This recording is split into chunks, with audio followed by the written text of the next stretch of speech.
I hope you still feel that way when I finish. Good afternoon, ladies and gentlemen. My name is David Pryor, and this semester I have the very high privilege of being a fellow in the Institute of Politics in the Kennedy School of Government. And on behalf of our Institute's great director, Alan Simpson, who is unavoidably away from the Boston area today, I have been asked to give you a hearty welcome for this afternoon's event in the forum. Today, former Senator George Mitchell truly honors us with his presence. For some 15 years, George Mitchell, with great dignity and skill, represented his state of Maine in the United States Senate. I was afforded the great gift during that time of being able to serve with him and by his side during that period.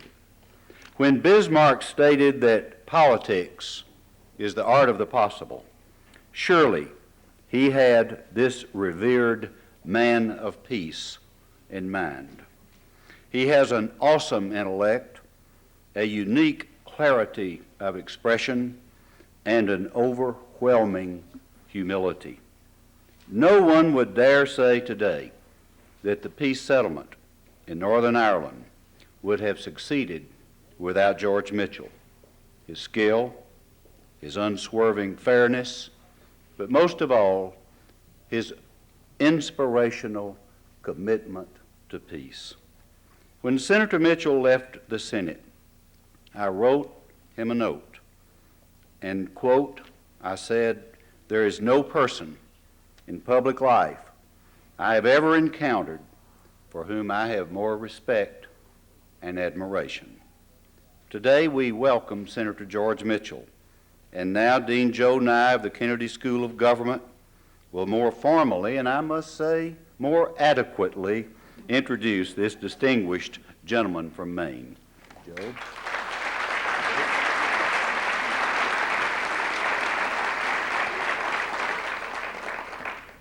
Thank you, David. I must say it's been a real pleasure for us to have Senator Pryor here with us as a fellow at the Institute, and we're keeping up quite a tradition with the Senate with Simpson, Pryor, and Mitchell. That's pretty impressive. George Mitchell was born in 1933 in Waterville, Maine, and he went to Bowdoin College, a good Maine institution, and then did his law degree at Georgetown University. But he also told me something a few minutes ago which I found equally impressive, which was this year he is going to give the commencement address at Colby College, a well-known institution in Maine, and his father had worked there as a janitor. George Mitchell was an executive assistant to Senator Ed Muskie, a very famous senator from Maine, and he then became a U.S. attorney in Maine and a U.S. district judge in Maine, and in 1980 was elected to the Senate from Maine. He served as Senate Majority Leader from 1988 to 1994. Upon leaving the Senate and returning to law practice, there was a great deal of speculation of what he would do. Some people thought he would be Commissioner of Baseball. Others thought he would become a Supreme Court Justice. He chose instead to become a peacemaker. And for 3 years, from 1996 through 1998, he served as chairman of the Northern Ireland Peace Talks at President Clinton's request. And of course, about a year ago, we had the Good Friday Accord of 1998, an extraordinary accomplishment in a situation which many people had treated as hopeless. Indeed, when George Mitchell received an honorary doctorate of laws at Trinity College in Dublin, the audience's ovation went on for so long that the provost of Trinity College said, "This has been the longest and most prolonged applause that I've ever heard in this hall." I thought we were about to reproduce that here this afternoon.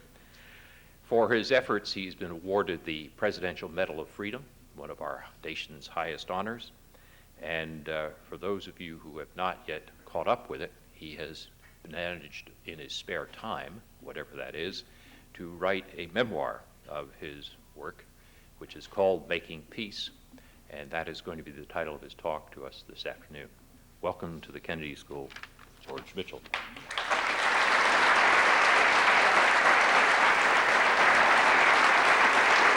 Thank you. Thank you very much. Thank you, ladies and gentlemen.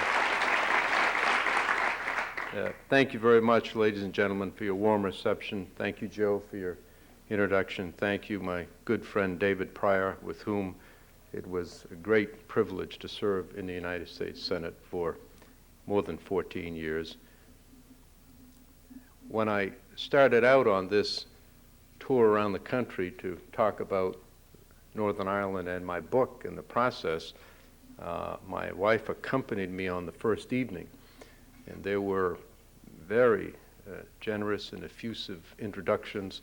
There was a big blown-up photograph of me and mock-up of the book, and my wife said this is a very dangerous thing because you might get a swelled head out of this and get an exaggerated notion of your own importance.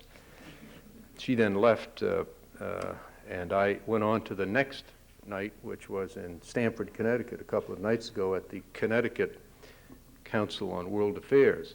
And when I walked up to the building, there was a huge picture and a huge sign. A big sign said, "Sold out." And I was, in fact, feeling quite inflated in my notion of my importance. And I walked in, and the woman in charge said, "Well, welcome. It's great to have you here." And I said, "Well, I'm very pleased to be here." She said, "But I'm very surprised." I said, what are you surprised at?" She said, "You don't look anything like your photographs."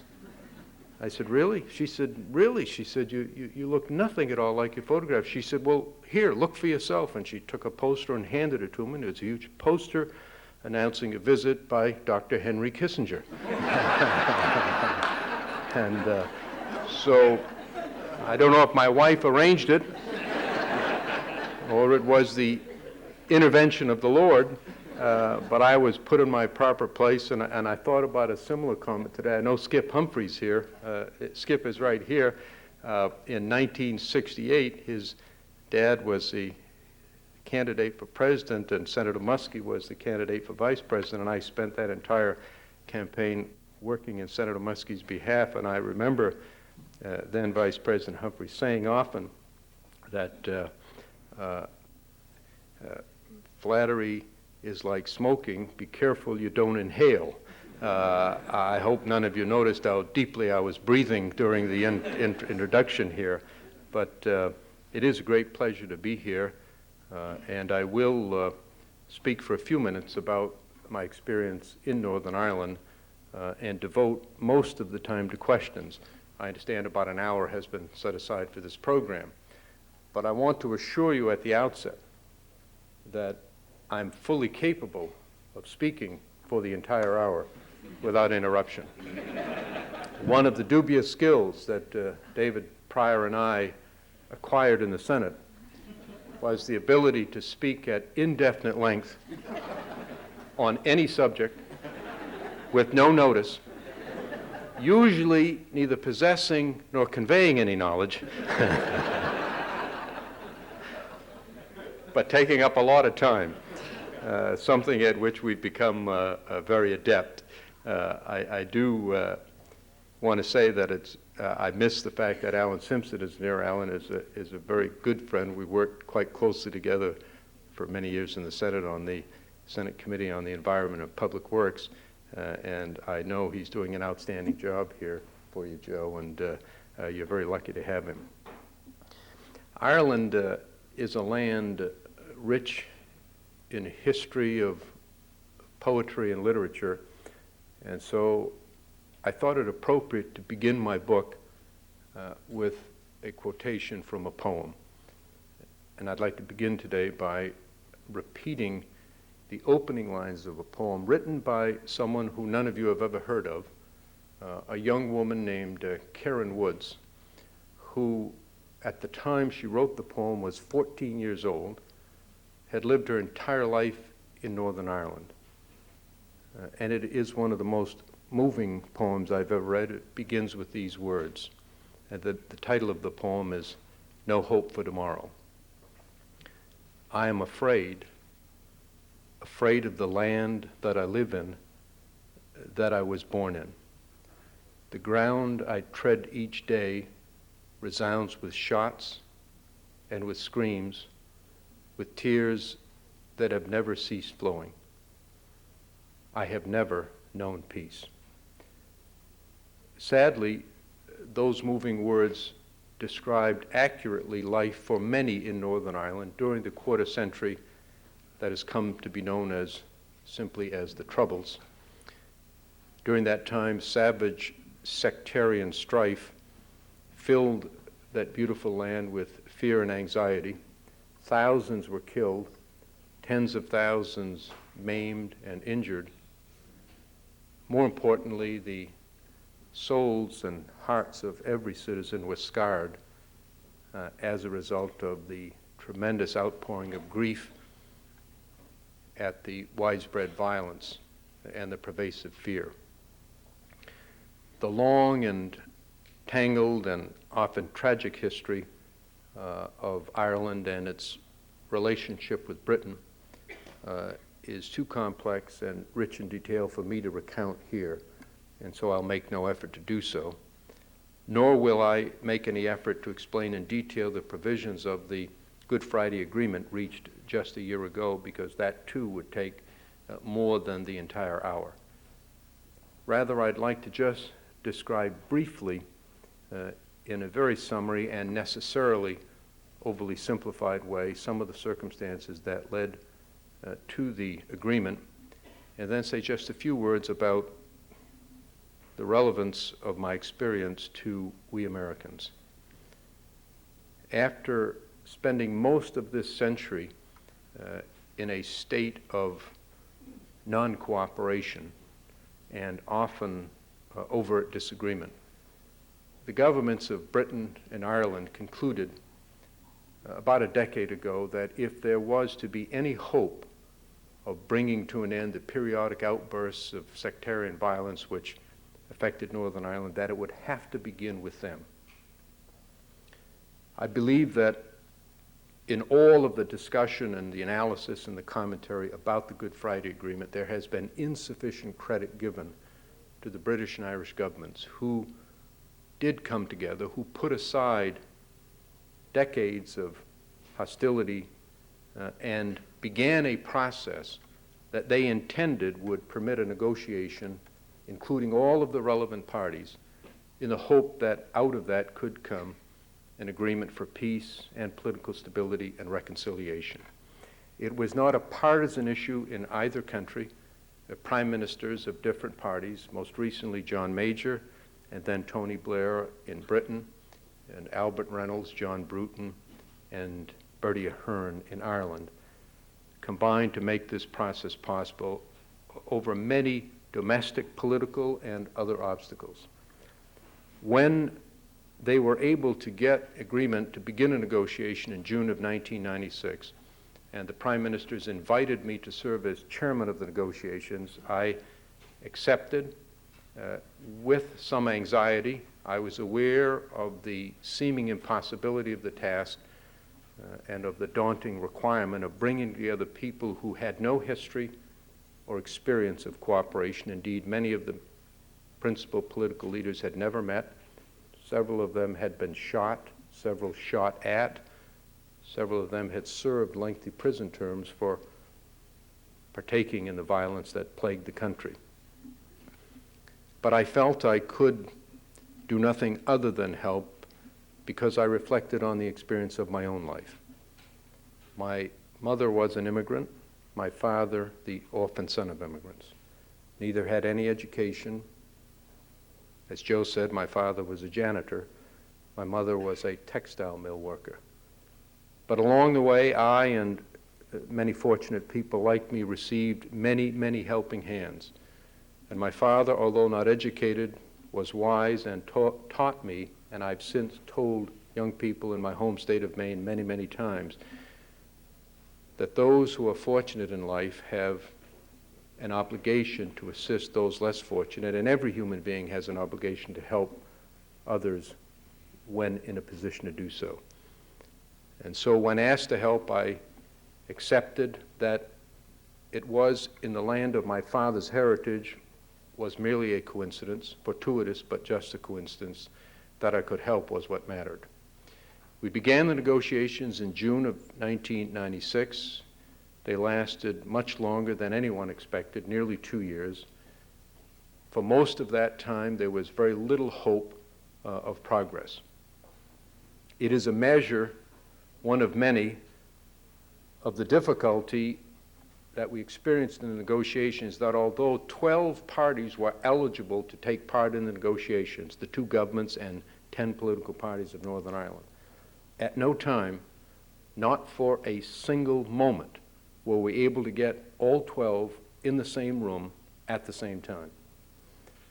Some parties were excluded for portions of the time, some walked out, some were expelled.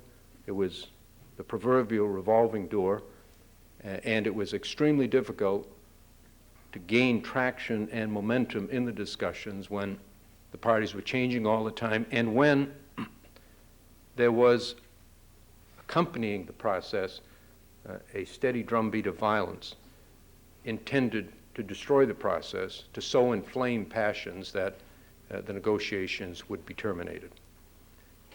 They almost were terminated on several occasions, and it was, for the most part, a painful, tedious, and very, very discouraging experience. I'd served in the Senate for 14 years, 6 as majority leader, and so I had become accustomed to very long speeches. I didn't realize that at the time, but the Lord, in the mysterious way in which He works, was preparing me for the Northern Ireland negotiations. Because I heard very long speeches, the same speeches, over and over and over again, so much so that I could stand here now and recite the history of Northern Ireland as seen through the eyes of a unionist political leader, and the history of Northern Ireland as seen through the eyes of a nationalist political leader. But I will spare you that. It was interesting the first 6 or 7 or 12 times, always entertaining. Finally, we were able to reach agreement. Many factors coalesced to make that possible, and it will take time and the perspective of history for the true story and the full story to be known. The most important thing to realize is, as I said on the day I announced the agreement, that it does not, by itself, provide or guarantee peace and political stability. We are learning in Northern Ireland, in the Balkans, in the Middle East, that difficult as it is to reach an agreement, it is even more difficult to gain implementation of an agreement.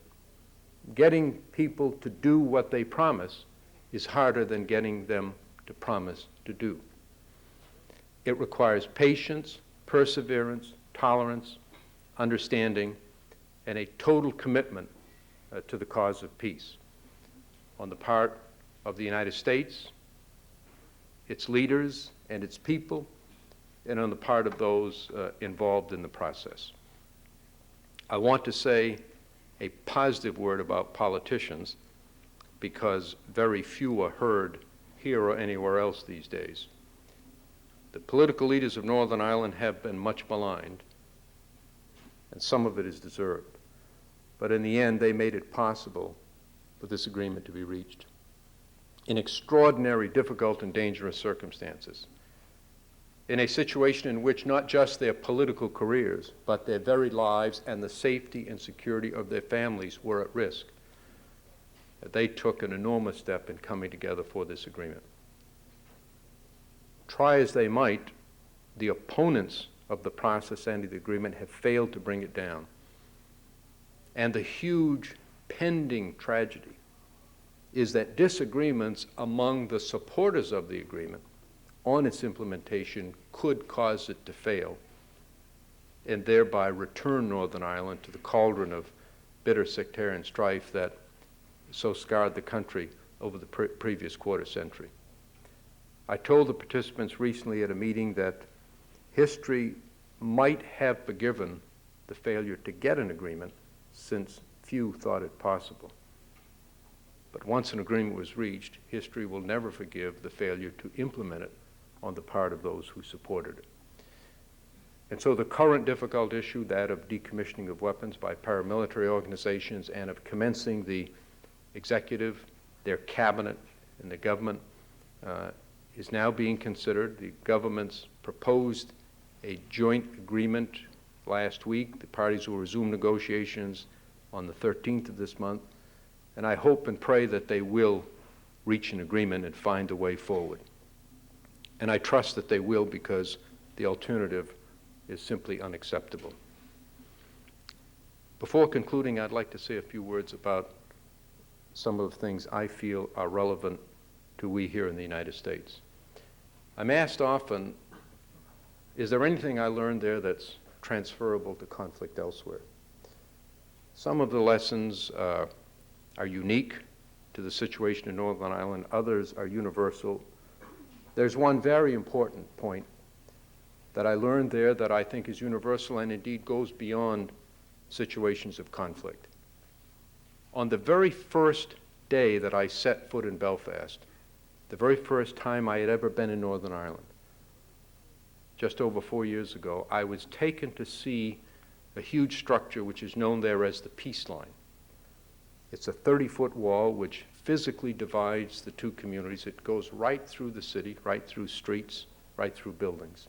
It's the most ugly and depressing symbol of hostility and hatred that I've seen, and I pray that before I die, that wall will be taken down.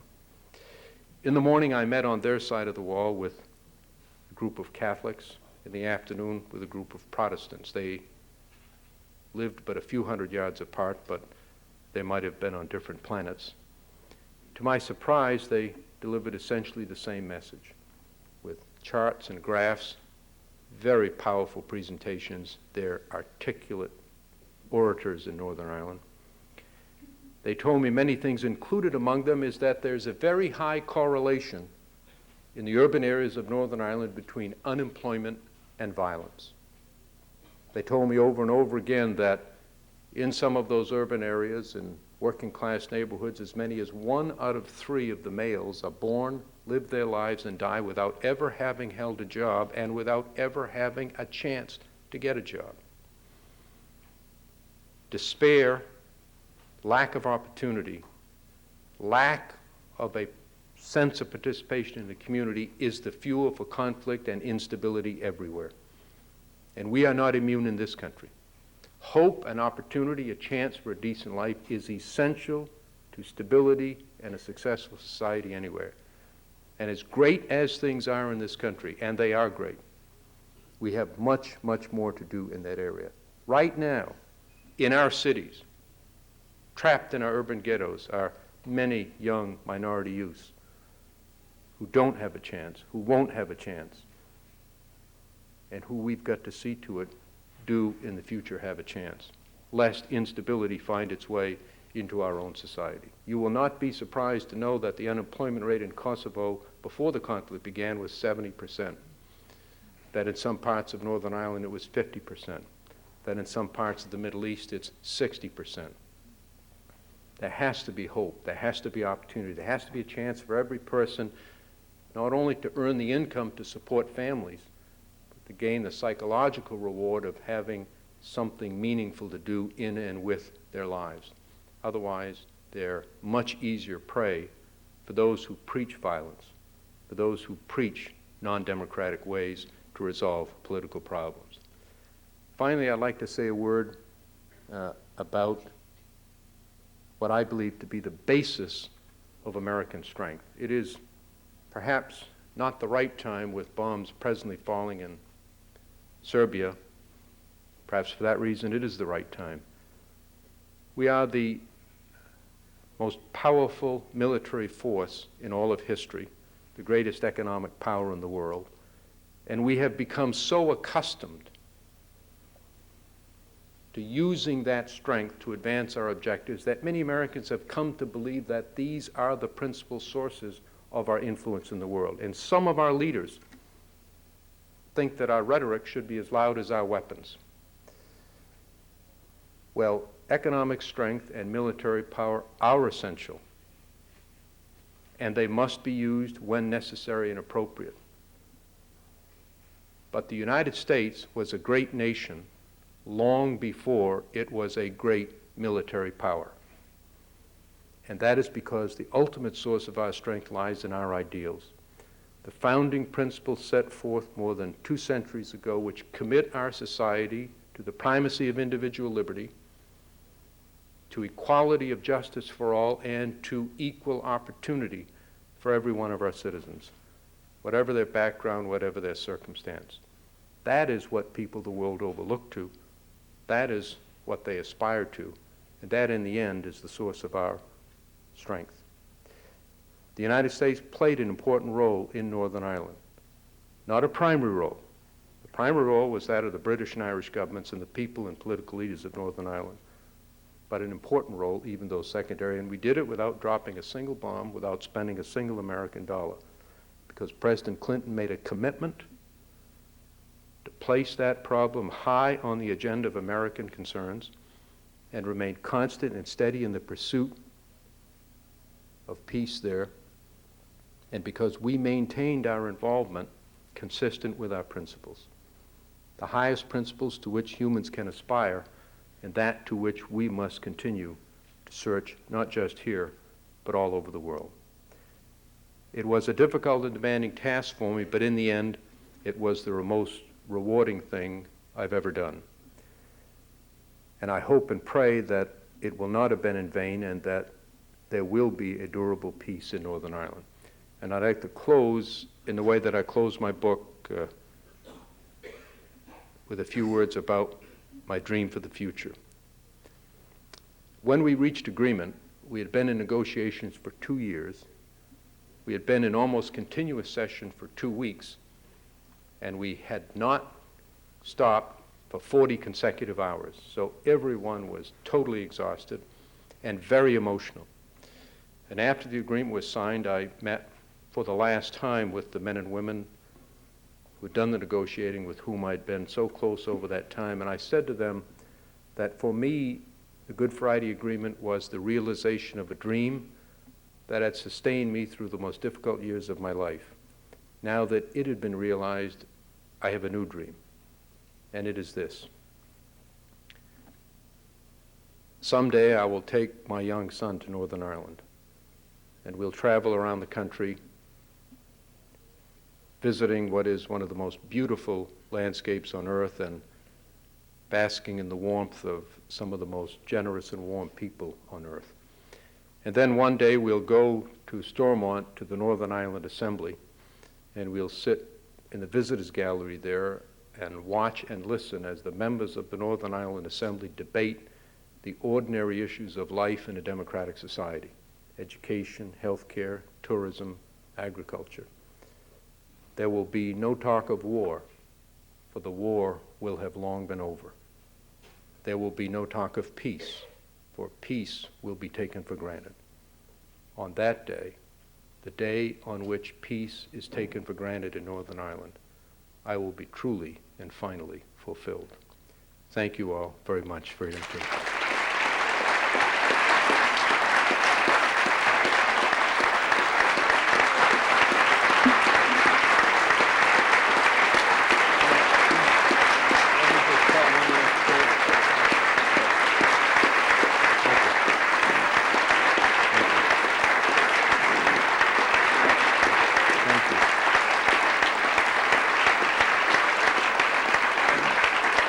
Thank you. Thank you. Now we're going to have a question period, but before you get to ask the first question, I want to tell one story.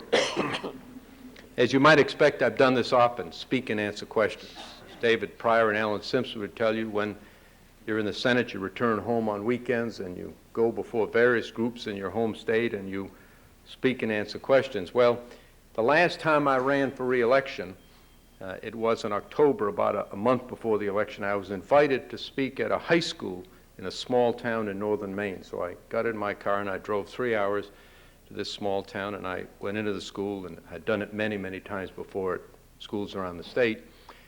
And the students had all been assembled in the bleachers in the gymnasium. In the middle of the gym, there were 2 chairs and a microphone, not quite as fancy as this, but they did the job. And I get up, and through long experience speaking at high schools in Maine, I learned that the attention span of the students to me and my remarks had never reached 30 seconds. So I didn't give any speeches. I literally just got up and invited questions, comments, and speeches, if anyone in the audience wished to do so. To my amazement, on that occasion, a young man accepted my invitation. He came across the gym toward me, and I knew I was in trouble because he had a big briefcase in his hand, bulging with papers. And when he got up to the mic, he took the papers out and he said, "Senator Mitchell, thank you for the invitation. I do have a speech I'd like to give." And he proceeded to read a speech that took the entire hour. At first, I stood right next to him awkwardly. I didn't know what to do. And then when I realized this kid was really going to plow through this whole speech, I figured I might as well sit down. So I sat down next to the principal. He was very angry. He leaned over. He said, "Senator, we called this assembly so the students could hear you. We can hear that kid every day. And in fact, we do." He said, "You're a person of authority. Go up there and take the microphone away from that kid." Well, I looked at the kid. I'd never seen him, but I have a good political sixth sense, and it told me that this kid had a lot of relatives of voting age. So I said to the principal, I said, "Look, in this building, you're a person of authority." I said, "You're paid a big salary." I said, "Now earn it and go up and take the microphone away from him." He really got mad when I mentioned his salary. So we couldn't agree. The kid continued for the whole hour. The bell rang. He kept reading. The 1,200 students poured out of the gym, and I left for the 3-hour drive back home, having said nothing. Now, I cannot think of a more dangerous place in America to invite speeches than at Harvard. So I'll be very glad to take questions, brief statements in the guise of questions, comments, but if you have a speech, wait till some big Republican gets up here. Thanks a lot.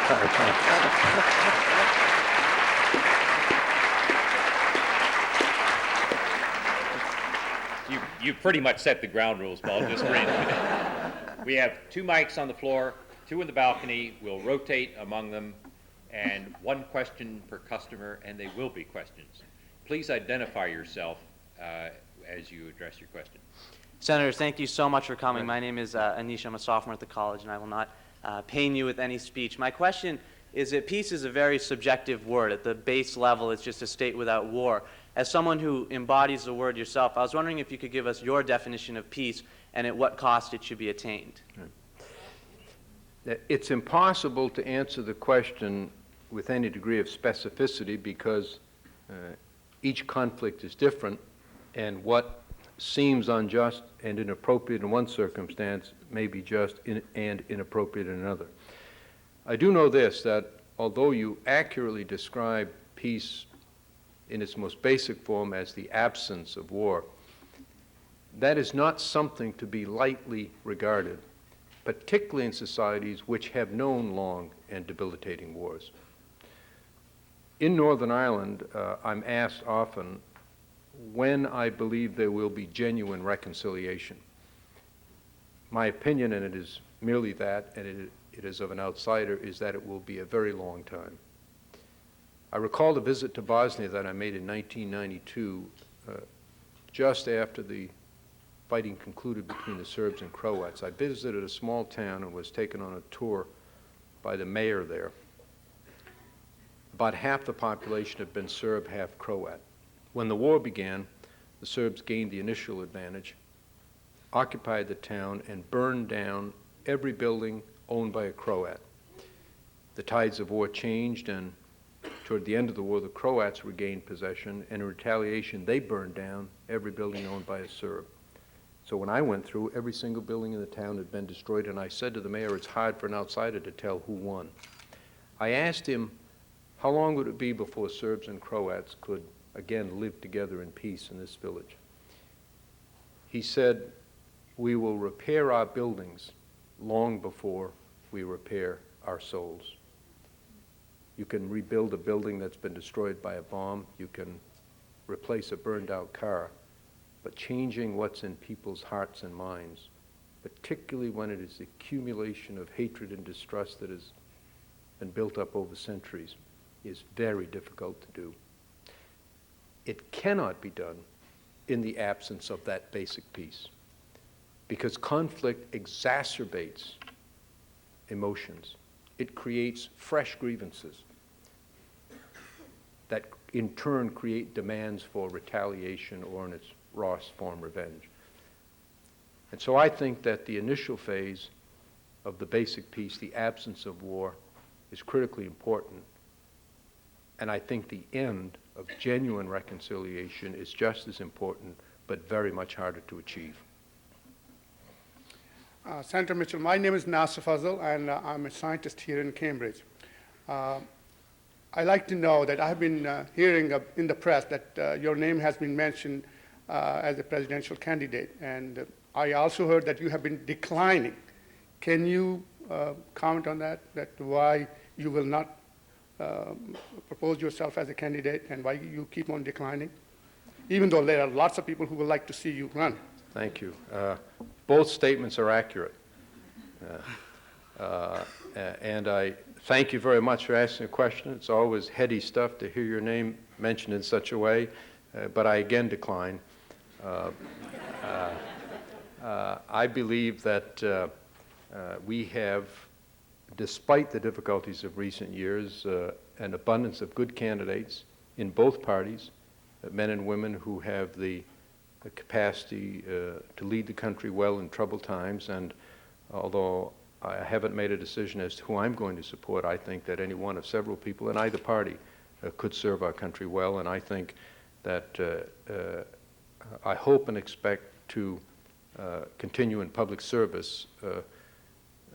But I've learned in my experience since leaving the Senate something I didn't know at the time, and that is one can serve in ways other than an elective office. So I hope to continue to be of service, but it is not my intention to do so in that way. Right side of the balcony. Thank you very much. My name is Vigen Sargsyan, and I'm a student from Fletcher School of Law and Diplomacy. My question is, currently I'm trying to study the problem of self-determination in international law. And my feeling is that every time we try to find a uniform settlement for internal conflicts in our societies, we face big human tragedies. This happened over and over again. From your experience in Northern Ireland, do you think that we should or we can find a uniform formula for self-determination of nations versus territorial integrity of states? And the second question is regarding the current situation in Kosovo. Do you think that, however, overall, in international law, somewhere there is a justification for breaking the obligation under international treaty and trying to do good by doing something illegal? Yes. Well, I think that there is an almost instinctual human desire for order in our lives individually and as part of a society. And there is necessarily, if there is to be a decent civil society, a requirement for some structure that makes order possible. And I think it therefore inevitable that that desire extends itself into relations between peoples and countries. But I agree with you that the search for such rules has been marked much more by failure than by success, although I expect that it will continue. I think it is likely that the 21st century will see an even more marked increase in such conflicts and in the complexity and difficulty of dealing with them. And I think that the search for such international rules will continue, probably with the same absence of success that has existed until now. It's a well-meaning, well-motivated endeavor, and I think it does force us to think about what it is we believe in and how far we are willing to go to defend our beliefs. But in the end, I think the conflicts will not be resolved in any uniform, even logical or rational way, but rather as ad hoc responses to crises as they occur. In Kosovo, I do not accept the premise of the question that the action is illegal, and I don't want my silence on that subject to be deemed acquiescence in the premise. I do believe that there are occasions when extreme actions are necessary to achieve a higher objective. Let me state the most obvious example.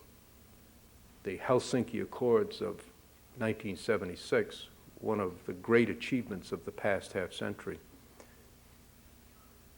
created an acceptance of universal human rights standards, which, if violated within a particular country, created a justification for intervention by others.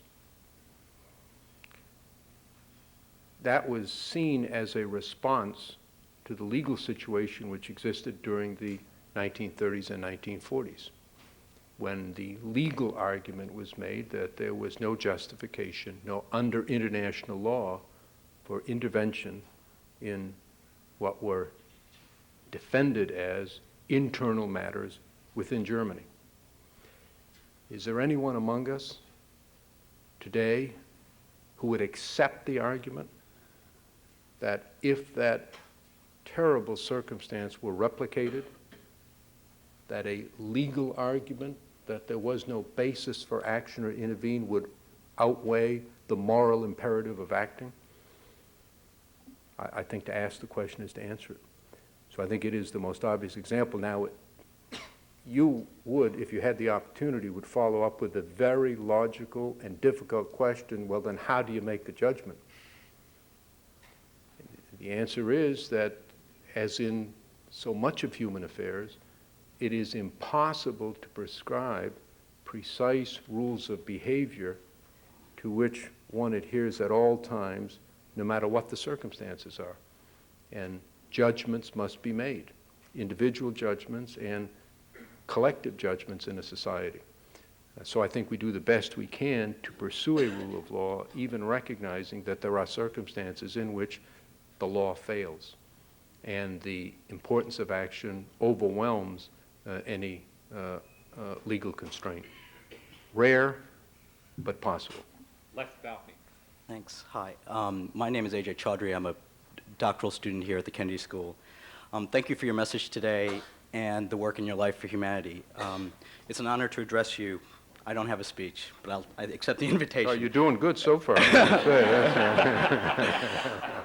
I study issues of race and poverty here at the Kennedy School, and so I was taken by your mention of inequality in our cities and the walls that divide them. My question is simple. What would you propose be done about them, and what in God's name would let us have peace and opportunity for all in our cities? Well, first, I think we have to put our situation, I think I was referring to American society, and I assume that's what you're addressing your question to. Yes. In some perspective. We revere the work of our founding fathers. It is one of the wonders of history that in a small colony clinging to the seaboard of an unexplored continent, men of such wisdom and judgment came together to write a charter for governance that has enabled us to reach our current station. But we must also recognize that they were human. They were prisoners of the time in which they lived and of the experience which they'd had. At the time the Constitution was written, the only people who could vote were adult white men who owned property. It took 3/4 of a century and the bloodiest war in our history to extend the franchise to all adult males. It took more than a half century to extend the franchise to women. It wasn't until this century, the 20th century, that women could vote. It took us another half century to wrestle conclusively with the difficult problem of integration and race in our society.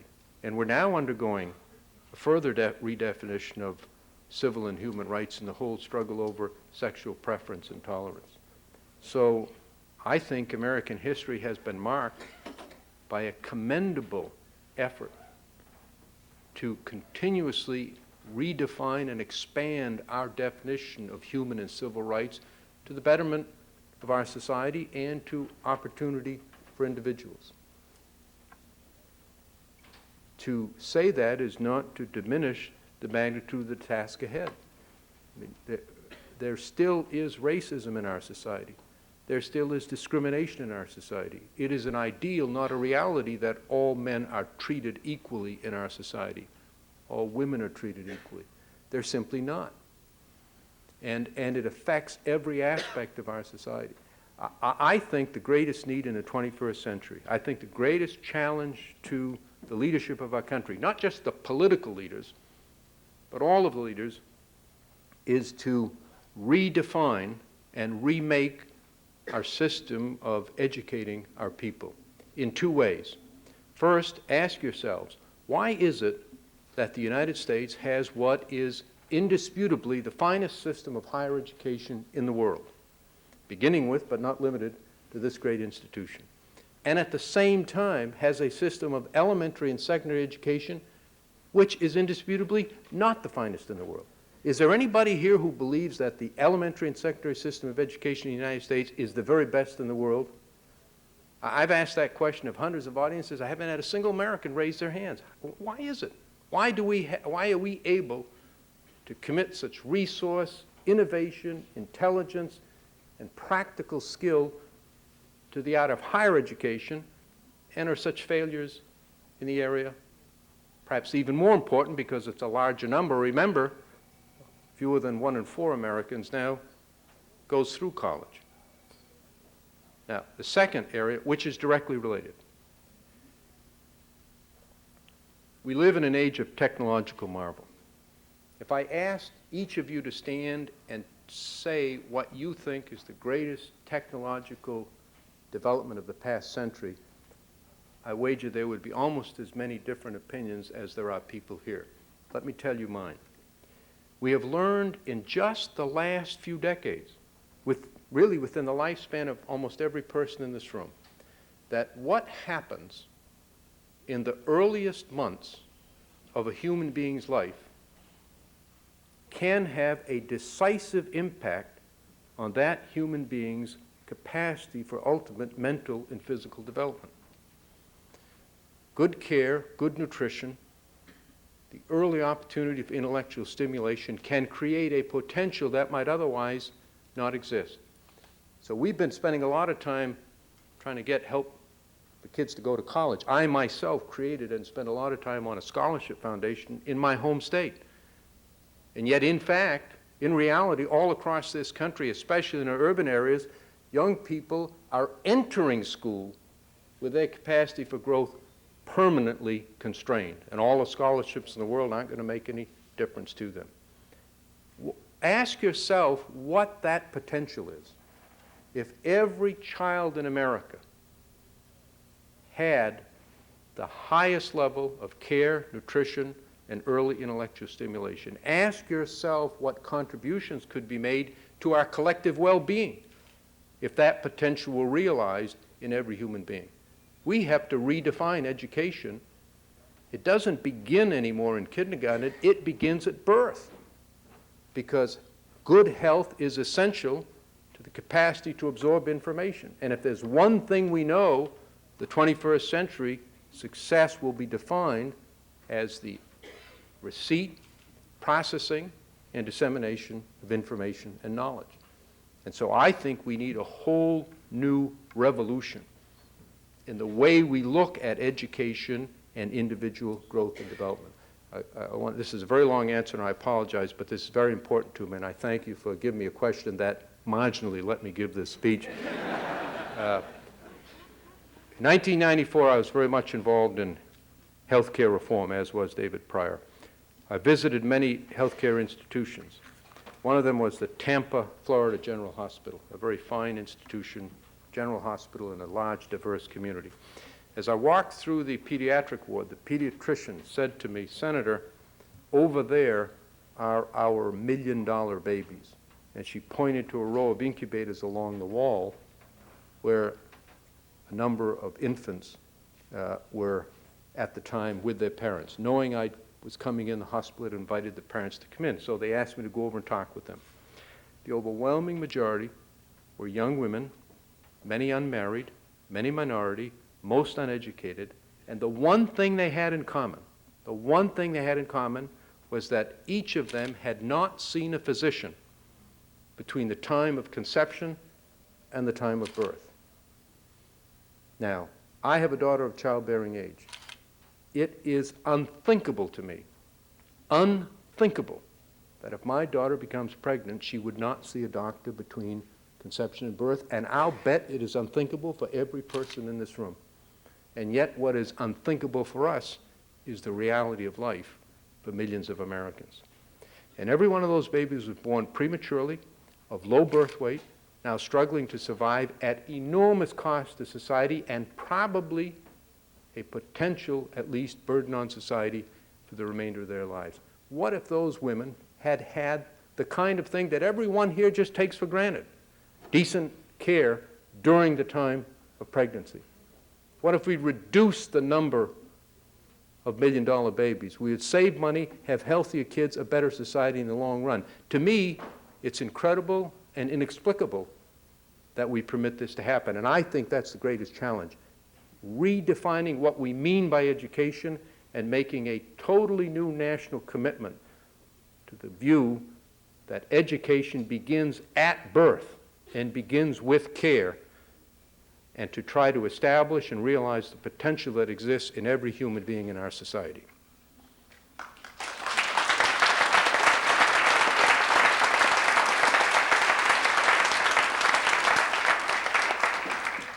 My name is Paul Calland. I'm a graduate student in physics here. As an Irish person, I'd like to thank you personally for your efforts in Northern Ireland. Although I come from the south, I can see the impact of your work. When I left Ireland to come here, before then, every single news bulletin would have a report of a new bombing or a new death or a new atrocity of some kind, and that has been replaced with a lot of hope and hope for the future of Northern Ireland and of the whole island. So thank you very much. Thank you. I have a question for you about sort of the things which made this whole process possible. You mentioned the role of the British and the Irish governments. Are there other things which made this particular peace process work as compared to, say, for instance, the IRA ceasefire in the 1970s or the Sunningdale Accords? Yes. Well, the creation and existence of the European Union, I believe, helped bring Britain and Ireland together in many other ways that made it easier for them to work together and cooperate. So I think the existence of the European Union was a factor.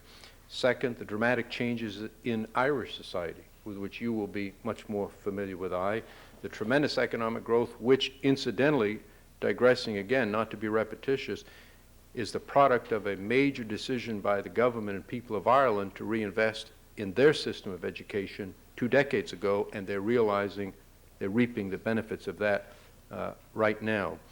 The decision by President Clinton, the commitment of the prime ministers, the truly widespread and pervasive weariness with war and longing for peace and normality by people in Northern Ireland, in both communities, overwhelming. And the finally coming together of the political leaders in a circumstance which permitted them to take steps for peace which were not politically fatal to them. You're aware of the history because of where you come from, but as you know, the Sunningdale Agreement abruptly and permanently ended the career of the then Unionist Prime Minister of Northern Ireland, who advocated it. And many of the current leaders, understandably, were cautious about taking steps that could end their careers and even possibly their lives. And so it's hard to coax that out of them. It's one of the curious aspects of history that would be a great subject for a doctoral dissertation here, is to what are the factors that lead leaders to be willing to take huge and often desperate gambles in time of war, but so reluctant to take any even modest risk in time of peace. It's a very interesting phenomenon. It probably affects the society as a whole. So those were some of the factors that I think came into alignment at the time. There no doubt are many others, but those are some of them. This will have to be the last question. Professor Nicolaides here at the Kennedy School. Senator Mitchell, once again, the issue of decommissioning is coming to haunt the peace process in Northern Ireland. One of the specific examples of the kind of gambles you were just talking about. Your early involvement in this process was specifically about decommissioning, and I think it's fair to say that you came out at the time with a strong assessment that decommissioning could not be presented as a precondition in this process. Today, once again, the issue of decommissioning as a precondition is coming to the fore. On one hand, we hear Jerry Adams framing it as a precondition, this time a precondition to form a government in Northern Ireland. But at the same time, the other side, the unionists say that this is now a post-condition. We are 1 year after the Friday Agreement. And they say we cannot form a government without some token decommissioning. Now, I would like to know from you, now that you've been drawing lessons from the recent history, first of all, whether you think the current situation was predictable, given the many hours you've been subjected to the speeches from all sides. And secondly, whether you see any creative way out of the current stalemate. There's been a number of suggestions. What is yours?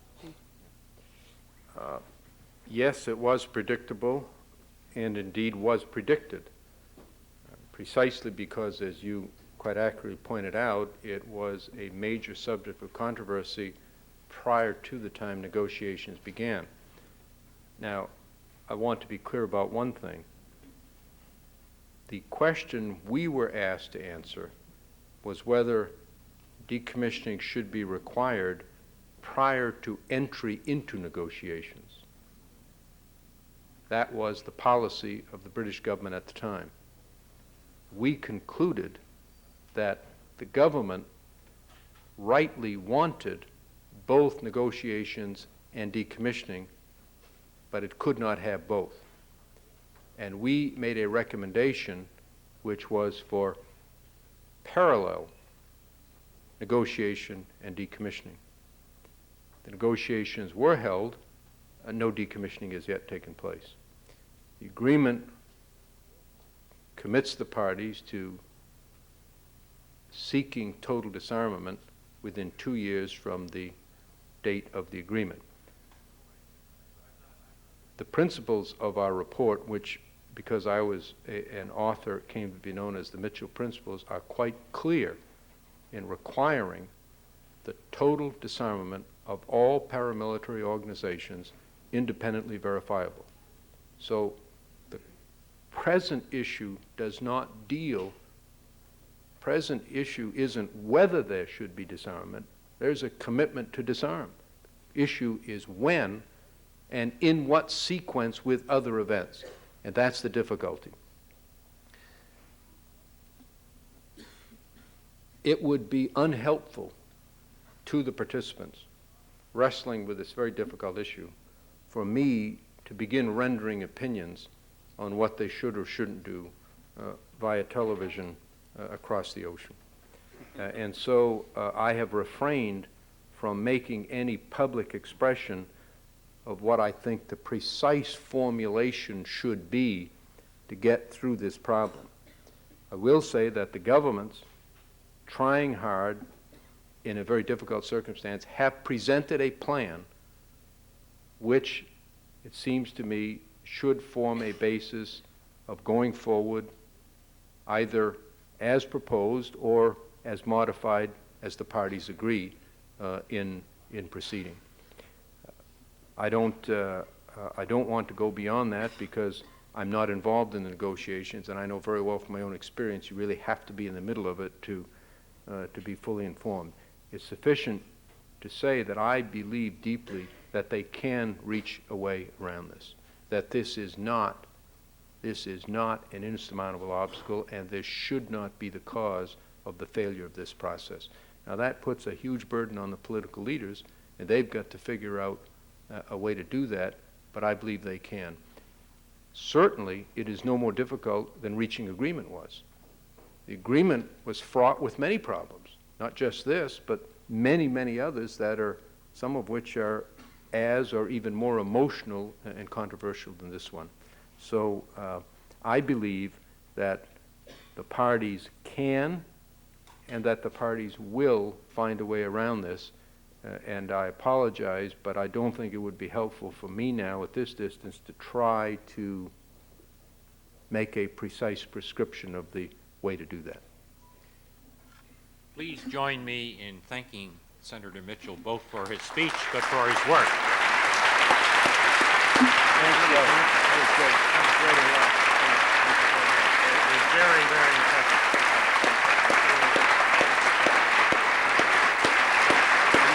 Go after